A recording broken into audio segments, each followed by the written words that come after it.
Hey everyone, it's Chris here again. Today I'm going to talk about Spring Boot. Now Spring Boot is like a really handy little framework that the folks at Spring have put together. It's kind of a coding by conventions framework.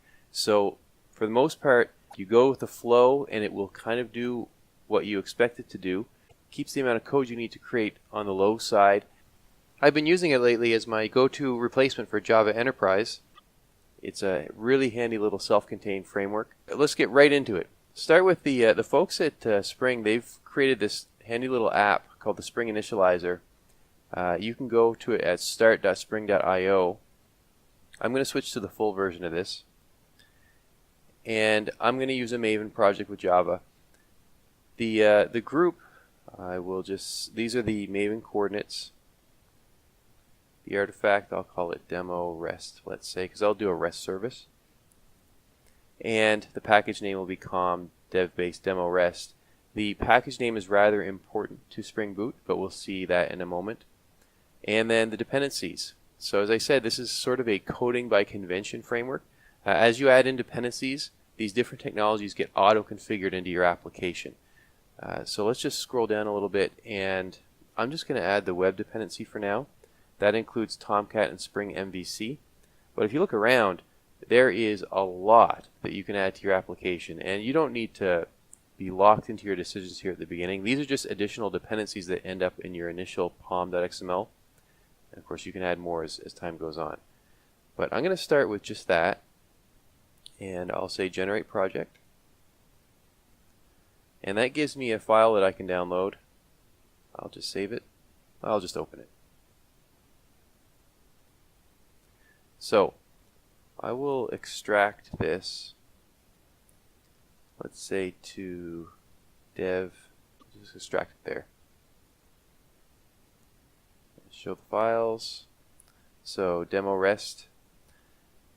What's really nice here is they include a wrapped version of Maven. You don't even need to have Maven installed if you don't want to, but rather than look at it on the file system, why don't we open it up in an IDE. So I'm using IntelliJ. Again, fantastic IDE for Java. I have used Eclipse for years and years and years, but I'm really impressed with IntelliJ. And what I'll do, I've watched other guys do videos where they've been using IntelliJ and they'll use shortcuts and things like that. I'll try to tell you what I'm hitting if I hit a shortcut, like what keys I'm hitting. If you're not familiar with IntelliJ, that could be useful. So I'm going to import a project, and we are going to go to demo rest. So this is a Maven project. I just compulsively hit these two options every time I import a Maven project.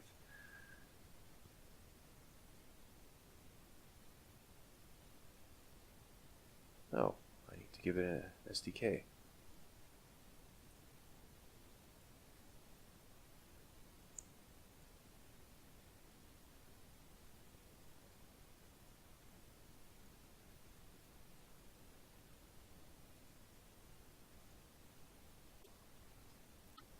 Alrighty, so I'm in the IDE. It's importing the Maven project here.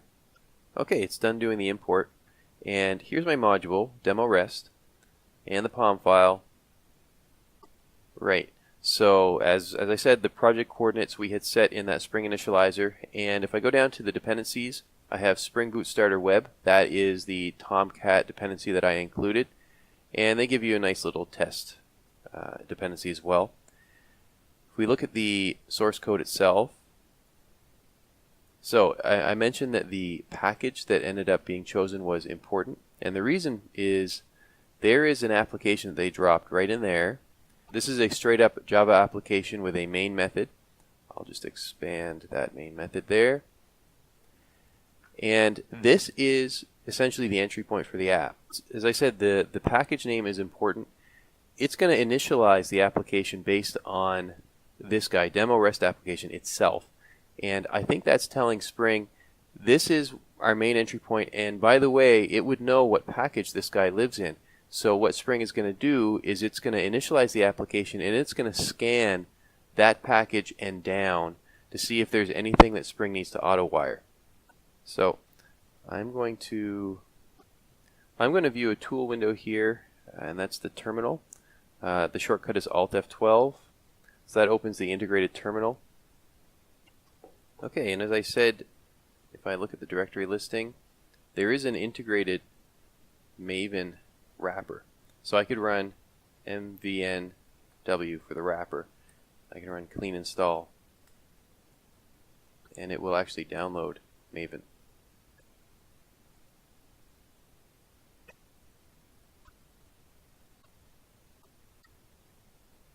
Okay, so there the application is built, and I can go ahead and run this application by right-clicking on him and saying run,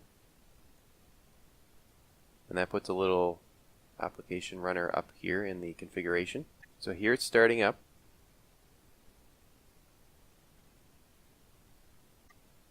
So because we had included the web dependency, the Tomcat dependency in our project, you notice this started Tomcat on port 8080. What's happening is when this builds, it actually builds your application into an integrated version of Tomcat. So it actually integrates Tomcat into your app, and your application becomes a standalone application that includes Tomcat. So if I hit localhost 8080, so I get an error page, but that makes sense. I haven't done anything with the application yet, but I did hit my application. So let's add something to this. So again, I need to add things underneath this package. So I'll add a new package, and let's call it REST. And I'll add another new package, and we'll call it domain. So in domain, I will create a person, let's say.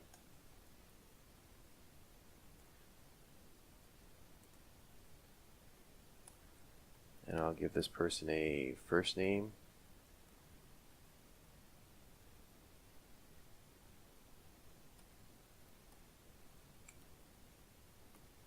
So I'll just generate a constructor. I can do that with Alt Insert, and I'll just choose constructor. I'll just do the default constructor, and I'll do getters and setters, another Alt Insert and getter and setter, and I'll select both things, and there we go. There's my person. Now I will go over to REST, and I will create a new class, and I will call it person REST, I guess. So I can create a REST endpoint for this guy using Spring Boot. I can use REST controller as my annotation at the top of the class to tell it that this contains REST endpoints. And I can even say at the very top, request mapping. And what this is going to do is it's going to map a URL to this particular class. So I'm going to map, let's say, person makes sense, okay? And I will add a method in here. We'll call it getPerson, I suppose. And we'll have this take a first name. So I can resolve this missing dependency by going over to it and hitting Alt Enter. And it gives me the option to import the class. So I'm just going to hard code this at the moment.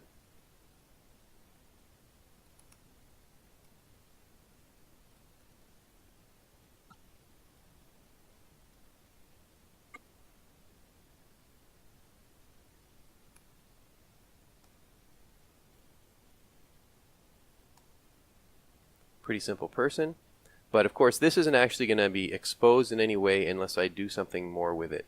So I need to add some annotations to it. So I will put another request mapping on this,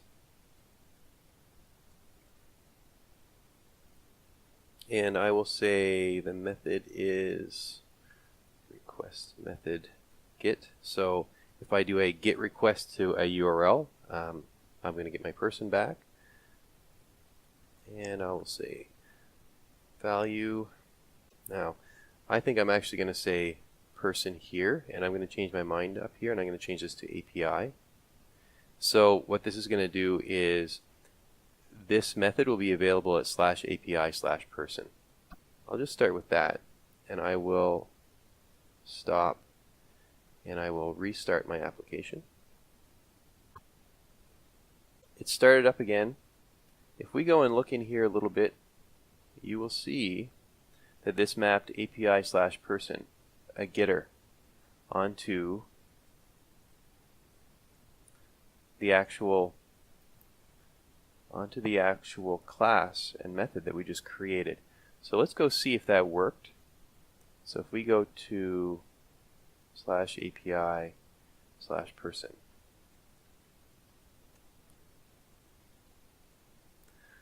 well, look at that. We actually got some JSON back. If I go to raw data, we'll see what it actually looked like.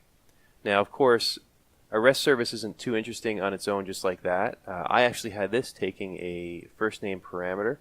Okay, so I want to bind the variable that's passed into this method to something that comes in on the URL. So I can do that by saying request param, and I'll say value equals, let's say, first name. That makes sense. And I will import this, Alt Enter. So what this will do is on my get URL, if I put question mark first name equals, it will bind it to this guy. So why don't I do this? If first name is not null, I'll say set the first name to what was passed in. Otherwise, I'll just leave it as the default. And I will stop that and restart. Okay, and we'll come up here, and if I hit reload, first of all, alright, so that didn't work because it says first name is not present. It actually requires this string. So why don't I say required equals false, because we are making it optional, and I'll stop that and start it again. Okay, and now if I reload it again, I get Bart Simpson like last time, but if I say, let's say first name Homer, there, it's changed. So that is a very, very basic introduction to Spring Boot and creating a REST endpoint with Spring Boot. Spring Boot is far, far more powerful than what I've shown here. Of course, we would probably want to hook this up to a database. I'll show that in a future video. But for now, I hope this has served as a nice little introduction for you. At least has gotten you curious enough about Spring Boot to go look at it further. So while you're here, if you want to have a look, I've got a bunch of other videos. So thanks for watching.